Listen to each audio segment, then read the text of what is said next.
नमस्कार आप सभी को। स्वागत है आप सबों का। Most welcome all of you. आज से हम लोग 10th क्लास का जो भी आपका सब्जेक्ट है उन सारे सब्जेक्ट का धीरे धीरे करके ऑब्जेक्टिव क्वेश्चन पढ़ेंगे लोग, ठीक है। और जैसे कि अभी 12 का जो सीरीज चल रहा है वो चलाया जा रहा है, उसी तरह 10th का सीरीज आज से शुरू किया जा रहा है, ठीक है। जैसा कि मैं पहले भी बता चुका हूँ अपने 12 वाले सीरीज में कि मैं केवल एक क्वेश्चन का एक ऑप्शन ही नहीं बताऊंगा, बल्कि साथ में उसके जितने सारे ऑप्शन दिए हो, अगर एग्ज़ाम के हिसाब से, एग्ज़ाम के लिहाज से अगर ज़रूरी हो तो उनको भी डील करूंगा। और जो क्वेश्चन आपसे पीछे पूछा है, मतलब कि जो मेरे द्वारा कराया जाएगा, जैसे कि क्वेश्चन 1 नंबर 2 नंबर में, उसके और कितने उपागम यानी उसके और कितने तरीकों से आपसे बोर्ड पूछ सकता है, उन सभी पे मेरे द्वारा चर्चा किया जाएगा। तो ये सेशन बहुत ही मतलब महत्वपूर्ण है और मेरे द्वारा ये आपको पूरी तरह से आश्वस्त किया जा रहा है कि जब आप इस सीरीज के पूरे वीडियो को पढ़ लेते हैं ध्यान से, बारीकी से 1 से 2 बार, आप यकीन मान के चलिए कि आपसे एक भी ऑब्जेक्टिव क्वेश्चन नहीं छूटेगा। ऐसा मैं इसलिए बोल रहा हूँ, 100% का गारंटी मैं इसलिए ले रहा हूँ क्योंकि आपके पास जितने क्वेश्चन आएंगे उसमें से आपके पास विकल्प रहेगा कि आप उसमें से मात्र 50% करना है। डैट मीन्स अगर आपको 50 क्वेश्चन करना है तो आपको 100 क्वेश्चन मिलेंगे और 100 में से 50 क्वेश्चन ही करना है। इसीलिए मैं पूरी तरह से आश्वस्त हूँ, मुझे अपने अनुभव पे पूरा विश्वास है कि मैं क्वेश्चन को वैसे डील करूँगा, वैसे समझाऊँगा कि जो आपको 100 क्वेश्चन मिलने वाले हैं विज्ञान, जैसे ये विज्ञान हो गया और समाज हो गया, इसमें 80 क्वेश्चन मिलते हैं, तो इसके जो 80 क्वेश्चन मिलने वाले हैं, इसमें आप 80 जिसमें मिलेंगे उसमें आप 60-70 आराम से करोगे। जो 100 मिलेंगे उसमें 70-80 आराम से करोगे। और आपको करना है कितना है, 100 में 50 और 80 वाले में 40 करना है। तो इसीलिए मैं बोल रहा हूँ कि इस सीरीज के सारे सेशन को आप बढ़िया से करते हैं तो आपसे एक भी क्वेश्चन नहीं छूटेगा। तो चलिए अब शुरू किया जाता है माँ सरस्वती का नाम लेकर। तो आइए, आज से हम लोग शुरू करेंगे समाज, ठीक है। और ये मिसलेनियस है, मैं आपको चैप्टर वाइज भी लाऊंगा, पहले मिसलेनियस लाता हूँ उसके बाद चैप्टर वाइज भी लाऊंगा, ठीक है। तो मिसलेनियस का शुरू करते हैं। तो देखिए, समाज में ये पहला क्वेश्चन इतिहास से है। पूछ रहेगा कि यूरोप का मरीज किसे कहते हैं। क्या पूछ रहा है, यूरोप का मरीज किसे कहते हैं। तो यूरोप का मरीज आपका ये पहला क्वेश्चन का आंसर हो जाएगा तुर्की। किसे कहते हैं, तुर्की को कहते हैं। तुर्की को क्या कहते हैं, यूरोप का मरीज कहते हैं। इस तुर्की को यूरोप का मरीज कहते हैं, ठीक है। इससे और ज़्यादा क्वेश्चन कुछ नहीं पूछेगा, इसीलिए इसको यहीं छोड़ते हैं। अब आगे बढ़ते हैं हम। दूसरा क्वेश्चन जो फैक्चुअल क्वेश्चन होगा तो उसको बिना समय गंवाते हुए क्वेश्चन का ऑप्शन के साथ डील करते हुए आगे निकल जाएंगे, ठीक है।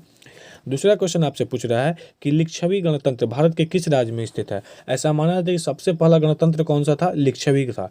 तो लिच्छवी किस राज्य में, तो अपने बिहार में। कहाँ पे जी, बिहार में। तो लिच्छवी गणराज्य किस राज्य में है, तो बिहार राज्य में है। आइए, तीसरा क्वेश्चन है कि भारत में अत्यंत विनाशकारी भूकंप कब आया था। भारत में अत्यंत विनाशकारी भूकंप कब आया था, तो 1934 में आया था। कब आया था, 1934 में आया था। भारत में जो अत्यंत विनाशकारी भूकंप आया था वह कब आया था, 1934 में आया था, ठीक है। तो देखिए, इस भूकंप से आपसे बहुत सारे क्वेश्चन पूछे जा सकते हैं, तो मैं इसको डील करूंगा कि आपसे क्या क्या क्वेश्चन पूछे जा सकते हैं। भूकंप आपके ज्योग्राफी के आपदा वाले सेक्टर में आता है। तो देखिए, सबसे पहले क्वेश्चन पूछेगा कि वो जानिए भूकंप क्या है। भूमि में होने वाले कंपन को क्या कहते हैं, भूकंप कहते हैं, ठीक है। भूकंप को किस यंत्र से मापा जाता है। क्या आप बोल रहे हैं, भूकंप को किस यंत्र से मापा जाता है। तो भूकंप को मापा जाता है सिस्मोग्राफ से। किससे, सिस्मोग्राफ से। किससे मापा जाता है, सिस्मोग्राफ से मापा जाता है, ठीक है। फिर आपको भूकंप से क्वेश्चन पूछेगा कि भूकंप को थोड़ा सा ध्यान समझिएगा, एक रिएक्टर स्केल होता है, एक सिस्मोग्राफ होता है। तो सिस्मोग्राफ से मापा जाता है और भूकंप की तीव्रता कितनी होती है। जैसे भूकंप का तीव्रता 2 रेक्टर या 3 रेक्टर स्केल का बात करते हैं कि कितना भूकंप का तीव्रता है, तो वो भूकंप का तीव्रता किससे मापा जाएगा, रिएक्टर स्केल से मापा जाएगा। जो भी भूकंप का तीव्रता बताना होता है कि भूकंप का आखिर कितने पैमाना का भूकंप रहा है, तो वो रिएक्टर स्केल से मापते हैं और इसके रिएक्टर स्केल से बताते हैं। भूकंप को किससे मापा जाता है, सिस्मोग्राफ से, ठीक है। यहाँ तक समझ गए कि भूकंप को किससे मापा जाता है, सिस्मोग्राफ से। और उसकी तीव्रता को किसके द्वारा दिखाया जाता है, रिएक्टर स्केल से दिखाते हैं। तीव्रता की गणना रिएक्टर स्केल से की जाती है और भूकंप मापा जाता है सिस्मोग्राफ से, ठीक है। अब आगे बढ़ते हैं भूकंप में ही। देखिए, भूकंप जहाँ पे भूकंप जहाँ पे उत्पन्न होता है, भूमि के अंदर जिस भाग में भूकंप उत्पन्न होता है उस भाग को केंद्र कहते हैं या हाइपोसेंटर कहते हैं। क्या कर रहे हैं हम, कैसे मान लीजिए पृथ्वी का सरफेस हो गया, इसके नीचे जहाँ पे ये मान लीजिए यहाँ पे भूकंप उद्गम हुआ, तो इस भाग को क्या कहते हैं, इस भाग को केंद्र कहते हैं। इस भाग को केंद्र क्या कहते हैं, केंद्र कहते हैं या हाइपोसेंटर कहते हैं। ठीक इसके ऊपर वाला जो भाग होता है, यानी पृथ्वी के सतह पर जो भाग होता है, इस भाग को कहते हैं ऊपरी केंद्र। इस भाग को क्या कहते हैं, ऊपरी केंद्र। ठीक है, दो चीज़ हम लोग समझे। दो चीज़ में क्या समझे हम लोग कि पृथ्वी के नीचे जिस सतह पर भूकंप उत्पन्न होगा उसको क्या कहते हैं, केंद्र, और पृथ्वी के ठीक ऊपर जहाँ पे भूकंप उत्पन्न हो रहा है उसके ठीक ऊपर वाले बिंदु को क्या कहते हैं, ऊपरी केंद्र कहते हैं। ठीक है, यहाँ तक कोई दिक्कत नहीं है। अब आगे बढ़ते हैं, इससे और कुछ क्वेश्चन पूछ सकते हैं। तो भूकंप जो होता है, भूकंप के तरंग कितने प्रकार के होते हैं, तो भूकंप के तरंग 3 प्रकार के होते हैं। भूकंप के तरंग कितने प्रकार के होते हैं, 3 प्रकार के। पहला पी, दूसरा आपका एस, और तीसरा आपको एल। ठीक है, पहले पी को बोलते हैं प्राइमरी यानी प्राथमिक तरंग, शेष वाले को बोलते हैं सेकेंडरी यानी माध्यमिक तरंग, और एक एल वाले को बोलते हैं सतही यानी सतही तरंग। ये जो प्राथमिक तरंग होता है, ये जब भूकंप उत्पन्न होता है तब ये होता है, ये नुकसानदायक नहीं होता। इसका रिएक्टर स्केल पे पैमाना कितना होता है, 0 से 3 होता है। वहीं जो द्वितीय माध्यमिक स्तर का होता है उसका रिएक्टर स्केल पे पैमाना कितना होता है, 4 से 7 होता है। ये भी हानिकारक नहीं होता है, ये भी तबाही नहीं पहुंचाता है। लेकिन जो सतही तरंग होता है यानी जो सतह पर चलता है, इसका रिएक्टर स्केल पे पैमाना 7 से ज़्यादा होता है, 8 होता है, 9 होता है, 10 होता है। ये जैसे जैसे बढ़ते जाता है वैसे वैसे ही ये आपदाकारी होते जाता है। ठीक है, तो चलिए इतना भूकंप से क्वेश्चन आपसे बन सकते हैं, जिन सारे को मैंने क्या कर दिया, डील कर दिया। ठीक है, आइए चौथा क्वेश्चन क्या है कि निम्न में से कौन विदेशी ब्रांड नहीं है। तो यानी अपना देसी ब्रांड कौन है। आजकल बहुत देसी, मतलब देसी पे जोर दिया जा रहा है और दिया भी जाना चाहिए। तो अपना देसी ब्रांड कौन सा है जी, तो अपना देसी ब्रांड है टाटा। कौन सा ब्रांड है, टाटा। ठीक है, चलिए अब टाटा के बारे में जान लेते हैं। जानना भी जरूरी है क्योंकि अपना देसी है भाई, तो देसी को छोड़ेंगे क्यों। टाटा का आपको स्थापना किसके द्वारा किया गया था। टाटा का स्थापना किया गया था जमशेदजी टाटा के द्वारा। किसके द्वारा स्थापना किया गया था, जमशेदजी टाटा। क्या बोल रहे हैं, जमशेदजी टाटा। ठीक है, जमशेदजी टाटा के द्वारा स्थापना किया गया था। कब किया गया था, तो इसका स्थापना किया गया था 1869। लेकिन सबसे रोचक चीज़, ये स्थापना किया गया था जमशेदजी टाटा के द्वारा, तो उस समय ये किस कारखाने के रूप में स्थापना हुआ था, तो ये रुई का कारखाना। ये बहुत ही जरूरी चीज़ है, किसके रूप में, तो रुई के कारखाने के रूप में जमशेदजी टाटा के द्वारा टाटा का स्थापना किया गया था। ठीक है, लेकिन आजकल आप देखते होंगे विभिन्न प्रकार की इसका मतलब कि 4 पहिए वाली गाड़ी आ गई है, विभिन्न प्रकार की गाड़ी को चलता है। टाटा का गाड़ी काफ़ी मजबूत भी होता है, यानी स्टील और लौ प्लांट में भी इधर मतलब लौ प्लांट में भी आगे आए हैं। ठीक है, तो ये रहा हमारे जमशेदजी टाटा का इतिहास। चलिए अब आगे बढ़ते हैं। इतिहास की थोड़ी सी झलकियाँ। आइए, कहता है कि सर्वाधिक वर्षा कहाँ होती है, तो सर्वाधिक वर्षा कहाँ पे होती है, सर्वाधिक वर्षा मासिनराम में होती है। कहाँ पे होती है, मासिनराम में। कहाँ पे होती है, मासिनराम में। अब मासिनराम से एक ज़्यादा क्वेश्चन, इससे ज़्यादा क्वेश्चन नहीं बनेगा। पूछेगा कि मासिनराम कहाँ पे पाया था, तो मासिनराम मेघालय में पाया था। कहाँ पे पाया था, मेघालय में पाया था। ठीक है, चलिए मासिनराम है कहाँ, मेघालय में है। आइए 6 नंबर क्वेश्चन को देखते हैं। वल्लभ भाई पटेल को सरदार की उपाधि किस आंदोलन में दी गई थी। क्या कर रहा है, वल्लभ भाई पटेल को किसकी उपाधि, सरदार की उपाधि किस आंदोलन में दी गई थी। तो वल्लभ भाई पटेल को सरदार की उपाधि दी गई थी बारदोली सत्याग्रह में। किस में दी गई थी, बारदोली की सत्याग्रह में। और किसके द्वारा दी गई थी, तो ये उपाधि दी गई थी बारदोली की महिलाओं द्वारा। किनके द्वारा, बारदोली की महिलाओं द्वारा। अब बारदोली की महिलाओं द्वारा इनको सरदार की उपाधि क्यों दे दी गई थी, आखिर क्या हुआ था, तो ऐसा हुआ था कि 1928 ईस्वी में, कब, 1928 ईस्वी में गुजरात के, बारदोली कहाँ है, गुजरात के बारदोली में अंग्रेजों द्वारा 1928 का ये वो टाइम पीरियड है जब हमारा देश क्या था, गुलाम था। क्या था, गुलाम था। और किसका गुलाम था, अंग्रेजों का गुलाम था। किसका गुलाम था, अंग्रेजों का गुलाम था। तो इसी 1928 में अंग्रेजों द्वारा गुजरात के बारदोली में कर में बढ़ोतरी कर दी गई। क्या कर दिया गया, कर में बढ़ोतरी कर दिया गया। और कितना बढ़ोतरी किया गया था, तो 1-2% नहीं, टोटल 22% का बढ़ोतरी किया गया था। कितना का बढ़ोतरी किया गया था, 22% का वृद्धि किया गया था, जो काफ़ी कष्टदायक हो रहा था। इसीलिए वहाँ पर सरदार वल्लभ भाई पटेल के द्वारा आंदोलन चलाया गया और आंदोलन चलाया गया, इसी आंदोलन के कारण बारदोली की महिलाओं द्वारा इनको क्या उपाधि दिया था?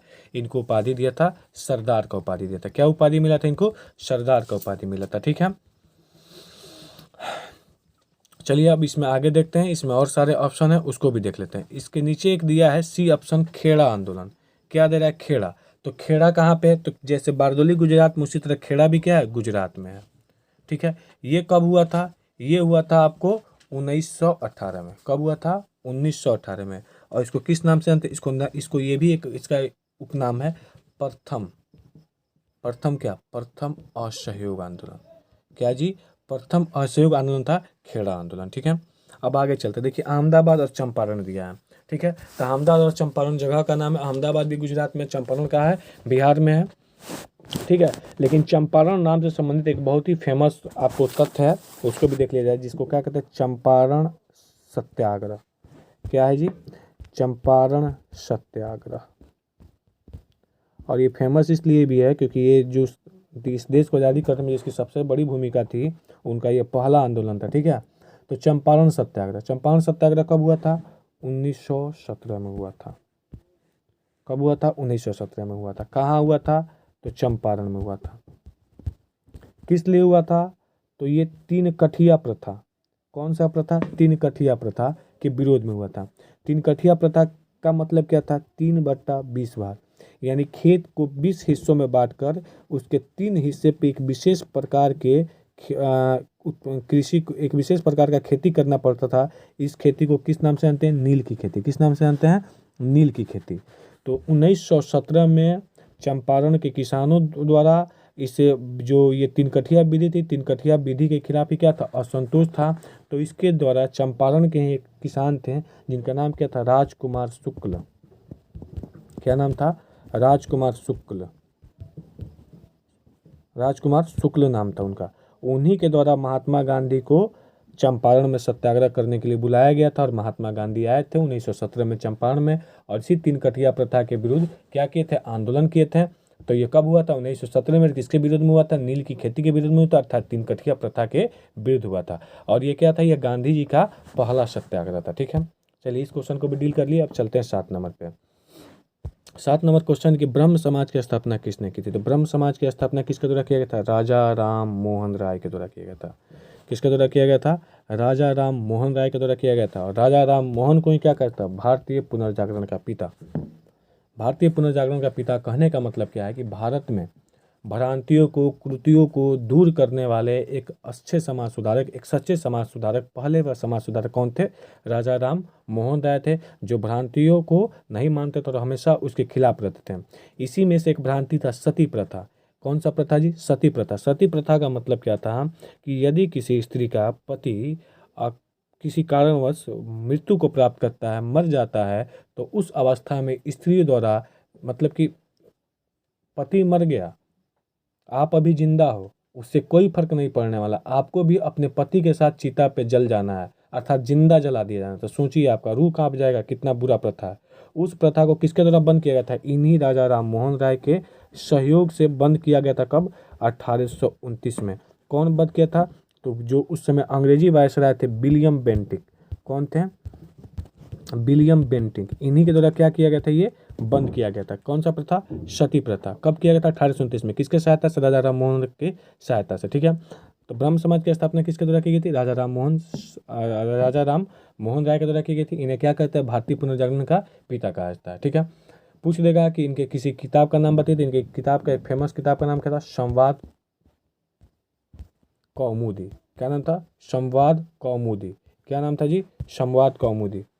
लिख दे रहे हैं, ध्यान से देखिएगा। पूछ देखा, संवाद कौमुदी। ठीक है, चलिए ये हो गया। अब आते हैं विवेकानंद जी को देख लेते हैं।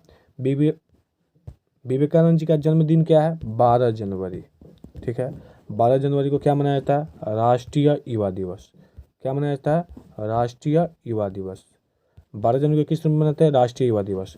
इनसे एक और संबंधित है, 1893 शिकागो में धर्म सम्मेलन हुआ था। उनमें इन्हें भारत के तरफ से, किधर से? भारत के तरफ से 2 मिनट का समय दिया गया था धर्म पर बोलने के लिए, और इन्होंने अपना ऐसा पक्ष रखा कि सारे वहाँ पर उपस्थित लोग भारत के फैन हो गए थे, ठीक है। और इनसे क्या क्वेश्चन बन सकता है, इनसे क्वेश्चन बन सकता है इनके गुरु का नाम क्या था, रामकृष्ण परमहंस। तो इसमें आपको ऑप्शन नंबर डी में इनके गुरु का नाम क्या था, रामकृष्ण परमहंस। और इन्हें किसका निर्माण किया था, साथी आपको विवेकानंद के द्वारा बेलूर मठ का भी स्थापना किया गया था, ठीक है। इनके गुरु का नाम क्या था, रामकृष्ण परमहंस, ठीक है। अब आते हैं दयानंद सरस्वती। दयानंद सरस्वती को भी देखते हैं। दयानंद सरस्वती ने क्या किया था, 1875 में किसका स्थापना किया था, आर्य समाज का। किसकी स्थापना की थी, इन्होंने आर्य समाज का स्थापना किया था, ठीक है। और दयानंद सरस्वती का एक प्रसिद्ध आपका स्लोगन था कि क्या था, वेदों की ओर लौटो। किधर लौटो, वेदों की ओर लौटो। ये किनका प्रसिद्ध स्लोगन था, दयाराम सरस्वती का, जो क्या था, आर्य समाज का स्थापना किया था, ठीक है। चलिए आइए 8 नंबर क्वेश्चन।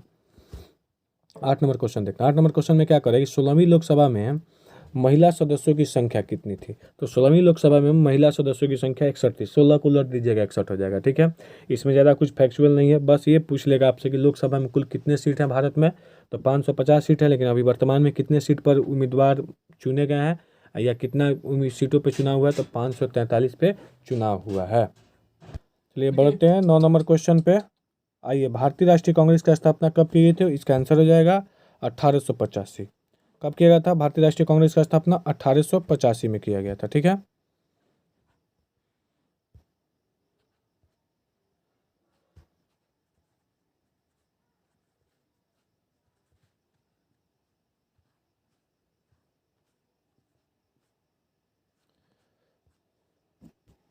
कब स्थापना किया था भारतीय राष्ट्रीय कांग्रेस का, 1885 में किया गया था, ठीक है। चलिए अब देखते हैं कि भारतीय राष्ट्रीय कांग्रेस का स्थापना किसके द्वारा किया गया था, ए.ओ. ह्यूम के द्वारा किया गया था। और कहाँ किया गया था, मुंबई में किया गया था। ये दिन कौन सा था, 28 दिसंबर। कौन सा दिन था, 28 दिसंबर 1850 को भारतीय राष्ट्रीय कांग्रेस का स्थापना किया गया। और किनके द्वारा किया गया था, ए.ओ. ह्यूम के द्वारा किया गया था, ठीक है। चलिए अब आगे बढ़ते हैं। आगे देखते हैं क्वेश्चन नंबर 10। हिंदुस्तान रिव्यू का प्रकाशन किसने आरंभ किया था। हिंदुस्तान रिव्यू का प्रकाशन सच्चिदानंद सिन्हा के द्वारा किया गया था। किनके द्वारा किया गया था, सच्चिदानंद सिन्हा के द्वारा किया गया था। आइए देखते हैं कि आगे नेक्स्ट क्वेश्चन है कि जवाहर रोजगार योजना कब लागू हुई। जवाहर रोजगार योजना कब लागू हुई थी। जवाहर रोजगार योजना लागू हुई थी 1989 को। कब लागू हुई थी, 1989 को लागू हुई थी जवाहर रोजगार योजना, ठीक है। इसमें क्या होता है कि इसमें आपको 90 से 100 दिन काम की गारंटी दिया गया। किनके लिए, बीपीएल कार्ड धारितों के लिए क्या सुविधा दिया गया कि इनको 90 से 100 दिन तक क्या देना है, रोजगार देना। नाम से स्पष्ट है, कब लागू हुआ था, 1989 में। ये देखते हैं 12 नंबर क्वेश्चन। 12 नंबर क्वेश्चन क्या करे कि काली मिट्टी उपयुक्त है। क्या है, काली मिट्टी उपयुक्त है। तो काली मिट्टी किसके लिए उपयुक्त है, तो काली मिट्टी उपयुक्त होती है कपास के लिए। किसके लिए उपयुक्त होती है, कपास के लिए उपयुक्त होती है, ठीक है। और सबसे ज़्यादा काली मिट्टी कहाँ पे पाया जाता है, या कपास की खेती अधिकतर ज़्यादातर कहाँ पे होता है, तो महाराष्ट्र में काली मिट्टी ज़्यादा है, ठीक है। चलिए आगे बढ़ते हैं। जैसे गेहूँ कब होता है, गेहूँ कौन सा फसल है, तो गेहूँ रबी फसल है। गेहूँ रबी फसल है जिसका आपको बुआई होता है अक्टूबर के महीने में, अक्टूबर नवंबर के महीने में बुआई होता है। बुआई के समय इसका तापमान कितना होना चाहिए, 10 डिग्री सेल्सियस के करीब होना चाहिए। इसका कटाई कब होता है, मार्च अप्रैल में। उस समय अनाज, इसका दाना पकने के लिए कितना तापमान होना चाहिए, 20 से 25 डिग्री सेल्सियस तापमान होना चाहिए। ये इसके लिए शुष्क मौसम उपलब्ध होना चाहिए गेहूँ के लिए। लीची जानते हैं ग्रीष्म ऋतु का फल है, ठीक है। बाजरा मोटा अनाज में आता है। अब 13 नंबर क्वेश्चन, दाल में किस पौष्टिक अंश का स्रोत होता है, तो दाल प्रोटीन का होता है, ठीक है। दाल से क्या मिलता है, प्रोटीन मिलता है, ठीक है। प्रोटीन का सबसे ज़्यादा स्रोत किस में मिलता है, तो सोया बड़ी यानी सोयाबीन। सोया बड़ी भी इसको कर सकते हैं, या क्या कर सकते हैं, सोयाबीन कर सकते हैं। सोयाबीन में सबसे ज़्यादा प्रोटीन पाया जाता है। दाल में भी क्या पाया जाता है, दाल में भी प्रोटीन पाया जाता है, ठीक है। विटामिन डी कहाँ से मिलता है, सूर्य के प्रकाश से। कहाँ से मिलता है, सूर्य के प्रकाश से। इसकी कमी से क्या होती है, इसकी कमी से रिकेट्स नामक बीमारी होती है, यानी हड्डी क्या होता है, पतला हो जाता है, ठीक है। आइए 14 नंबर क्वेश्चन, भारत सरकार ने सूचना का अधिकार कब पारित किया। तो भारत सरकार ने सूचना का अधिकार 2005 में किया था। कहाँ से पारित हुआ था, राजस्थान से हुआ था, ठीक है। इस सूचना का अधिकार के तहत आप क्या कर सकते हैं, किसी भी वस्तु पे अगर आपको गोपनीय वस्तु ना हो, देश की सुरक्षा से संबंधित वस्तु ना हो, मतलब विषय ना हो, तो उसके बारे में आप जानकारी ले सकते हैं, ठीक है। आइए 15 नंबर क्वेश्चन देखिए, भारत में कितने राष्ट्रीयकृत बैंक है। तो भारत में 12 राष्ट्रीयकृत बैंक है। भारत में कितने राष्ट्रीयकृत बैंक है, तो 12। भारत में कितने राष्ट्रीयकृत बैंक है, 12 राष्ट्रीयकृत बैंक है, ठीक है। उसके बाद नेक्स्ट क्वेश्चन कर रहा है 16 नंबर कि भारतीय जनता पार्टी का चुनाव चिन्ह क्या है। तो भारतीय जनता पार्टी का चुनाव चिन्ह कमल का फूल है। क्या है, कमल का फूल है, और हाथ का पंजा किसका है, तो कांग्रेस का है। ठीक है, आइए बात करते हैं 17 नंबर क्वेश्चन। कह रहा है कि मानव पूंजी के घटक, मुख्य घटक कौन से हैं? तो मानव पूंजी के मुख्य घटक का आंसर हो जाएगा डी, इनमें से सभी। इनमें से सभी क्यों? क्योंकि कौशल, कौशल मतलब होता है कुशलता, कार्य कुशल करने का कितना कुशल है। तो अगर जितना ही कुशल होगा उतना ही मानव पूंजी होगा उसके पास। अनुभव, जितना ही अनुभव होगा वह क्या होगा, अनुभव के अनुरूप में उतना ही बढ़िया कार्य करेगा, और वह बढ़िया से बढ़िया मानव पूंजी के रूप में उपस्थित होगा। जन, जन मतलब लोगों की संख्या, जितना ही लोग रहेंगे, अनुभवी लोग, कौशल लोग, तो वह मानव पूंजी के रूप में रहेंगे। तो अर्थात इसका क्या आंसर हो जाएगा, तीनों आंसर हो जाएगा। तो कौन सा आंसर हो जाएगा, इनमें से सभी। तो आइए देखते हैं 18 नंबर क्वेश्चन। 18 नंबर क्वेश्चन किससे संबंधित है, कार्ल मार्क्स से। किससे संबंधित है, कार्ल मार्क्स। तो क्या है कि कार्ल मार्क्स का जन्म कहाँ हुआ था, तो कार्ल मार्क्स का जन्म जर्मनी के प्रशा में हुआ था। कहाँ हुआ था, जर्मनी के प्रशा में। और कब हुआ था, आपको इनका जन्म हुआ था 5 मई 1818। कब हुआ था, 5 मई 1818 को इनका जन्म हुआ था। ये किसके विचारों से प्रभावित थे, तो ये भैया हीगेल, किसके विचार से प्रभावित थे, हीगेल के विचारों से प्रभावित थे। ठीक है,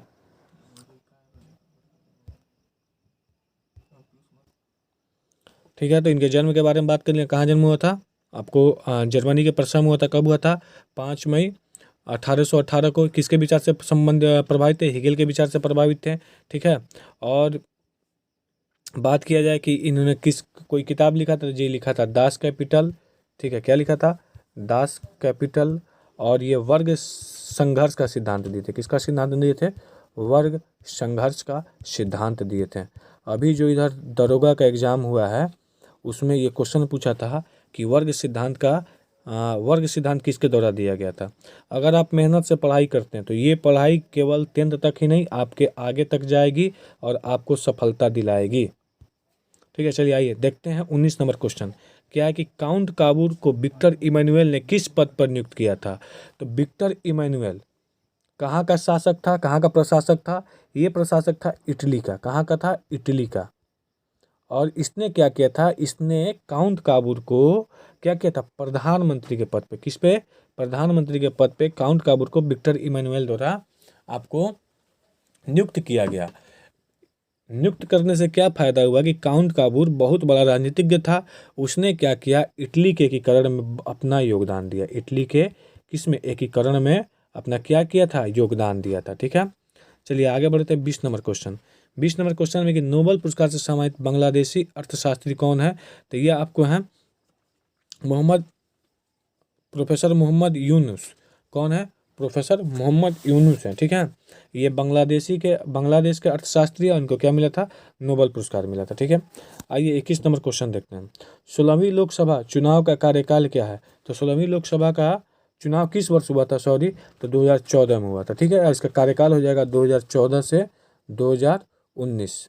और इसमें प्रधानमंत्री कौन बने थे, PM मोदी। और सबसे बड़ी पार्टी कौन थी, तो बीजेपी। ठीक है, पूर्ण बहुमत मिला था। आइए बात करते हैं, नरेगा के अंतर्गत ग्रामीण मजदूरों को साल में कम से कम कितने दिन रोजगार की व्यवस्था की गई है। तो कम से कम 100 दिन। कम से कम कितना मिलना चाहिए, 100 दिन मिलना चाहिए। चलिए, सब फैक्चुअल क्वेश्चन है, अब आगे देखते हैं। इनमें से कौन सा सबसे लंबा राष्ट्रीय राजमार्ग है, तो राजमार्ग 7। राजमार्ग जो 7 है, इस क्या है, सबसे लंबा राष्ट्रीय राजमार्ग है। बस इसमें आपको इतना ही याद करना है।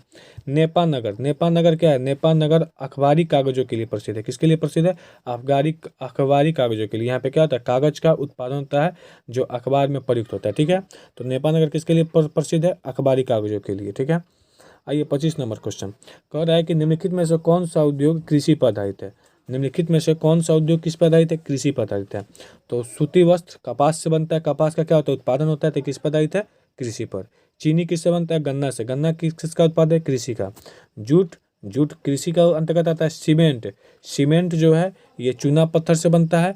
इसमें किसी भी कृषि उत्पाद का कोई जरूरत नहीं होता है, तो इसीलिए क्या हो जाएगा, आंसर ही हो जाएगा कि सीमेंट जो है कृषि पर आधारित उद्योग नहीं है। चलिए 26 नंबर क्वेश्चन देखते हैं। कह रहा है कि कागज का आविष्कार किस देश में होता था। कागज का आविष्कार कहाँ हुआ था, चाइना में हुआ था।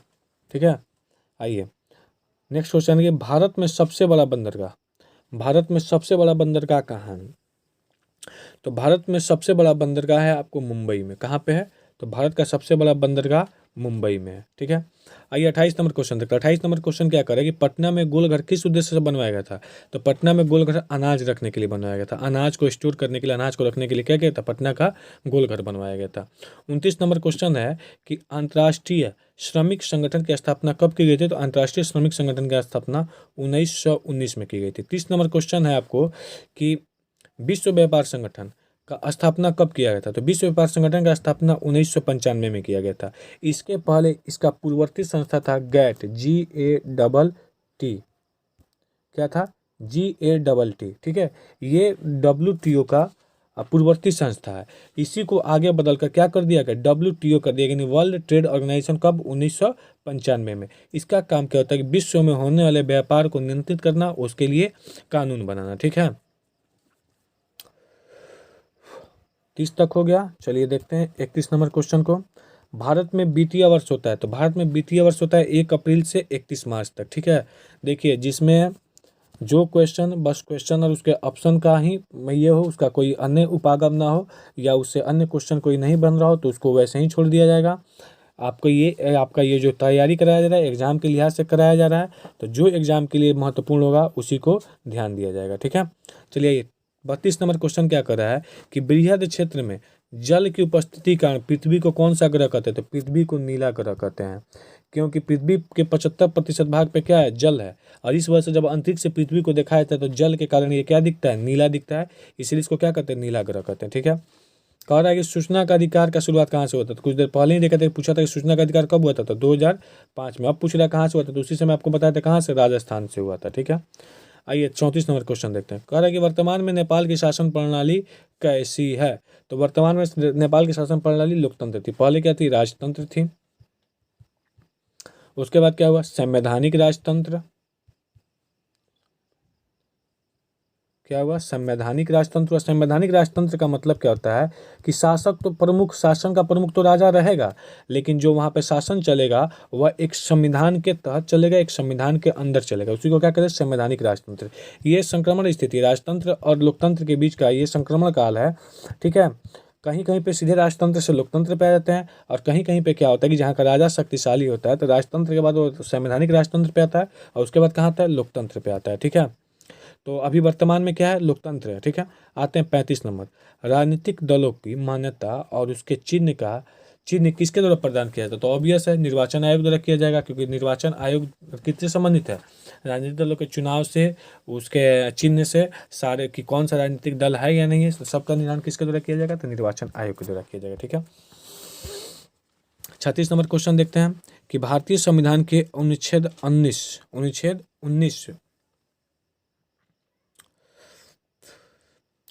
19 का में देश के सभी नागरिकों को कौन सा मूल अधिकार दिया गया? तो अनुच्छेद 19 में देश के सभी नागरिकों को स्वतंत्रता का अधिकार दिया गया। किसका अधिकार दिया गया? स्वतंत्रता का। अनुच्छेद 19 में किसका बात किया गया? स्वतंत्रता का, यानी वाक स्वतंत्रता, यानी बोलने की आज़ादी दी गई। ठीक है, टीपू सुल्तान कहाँ के शासक थे? टीपू सुल्तान शासक थे आपको मैसूर के। कहाँ के शासक थे? मैसूर के। और ये क्या कहता है? शेरे मैसूर के नाम से जानता है। किसके नाम से जानता है? शेरो मैसूर के नाम से जानता है। टीपू सुल्तान की राजधानी क्या थी? श्रीरंगपट्टनम।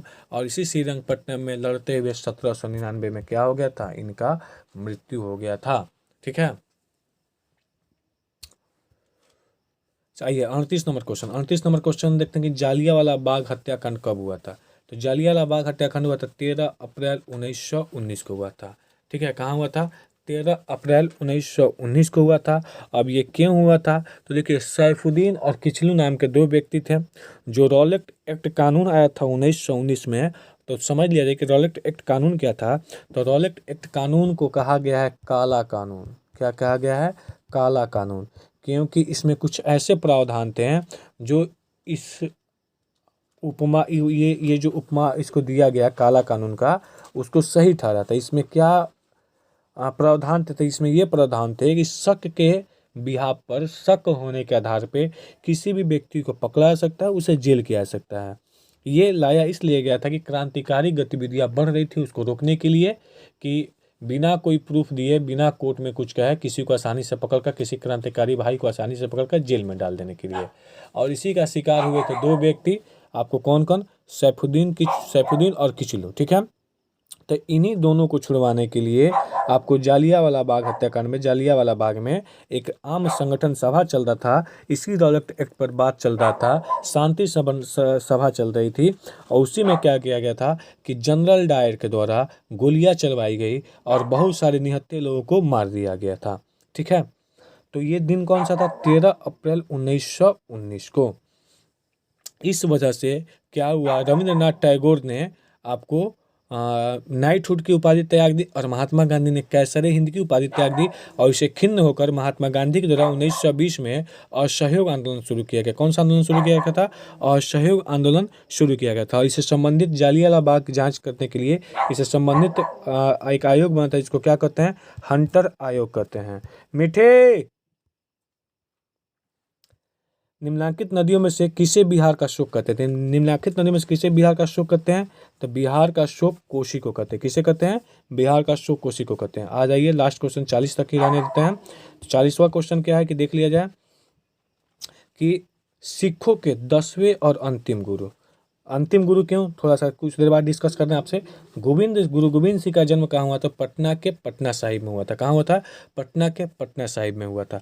और ये क्या थे? सिखों के 10वें नंबर के गुरु थे और अंतिम गुरु थे। अंतिम गुरु कहने का मतलब क्या है कि इन्हीं गुरु गोविंद सिंह के द्वारा गुरु पद को समाप्त कर दिया गया और गुरु ग्रंथ साहिब को गुरु का दर्जा दे दिया गया। ये कहा गया कि इसके बाद से जो भी प्रशासन देखा जाएगा ये गुरु ग्रंथ साहिब के द्वारा ही देखा जाएगा। अब गुरु पद क्या किया जाएगा? समाप्त किया जाएगा। ठीक है, तो इनका जन्म कब हुआ था? 1666 में। ये कभी कभी पूछता है कब हुआ था? 1666 में। ये कौन से नंबर का गुरु थे? 10वें नंबर के गुरु थे। और ये क्या था? अंतिम गुरु थे, क्योंकि गुरु का पद क्या कर दिया? समाप्त कर दिया। और गुरु के पद पे किसको बैठा दिया था? तो गुरु ग्रंथ साहिब को। एक आपको सिख धर्म का एक क्या बोला जाएगा, सिख धर्म का धर्मशास्त्र है गुरु ग्रंथ साहिब, उसी को गुरु के पद पर विराजमान कर दिया गया और गुरु पद को समाप्त कर दिया गया। इनसे एक और बेहतरीन क्वेश्चन पूछता है कि खालसा पंथ की स्थापना किसके द्वारा की गई थी? तो खालसा पंथ की स्थापना की गई थी गुरु गोविंद सिंह के द्वारा की गई थी। ठीक है, फिर मिलते हैं अगले वीडियो में, जो इसके 40 क्वेश्चन बचे हुए हैं, तो पार्ट 2 में मिलते हैं। सभी कोई ध्यान से पढ़िए और विश्वास कीजिए कि अगर आप इस सीरीज के पूरे सेशन को आप दिल से, मन से पढ़ते हैं तो आपका एक भी क्वेश्चन नहीं छूटेगा। ठीक है, तो मिलते हैं फिर से अगले वीडियो में। तब तक के लिए बाय बाय, टेक केयर।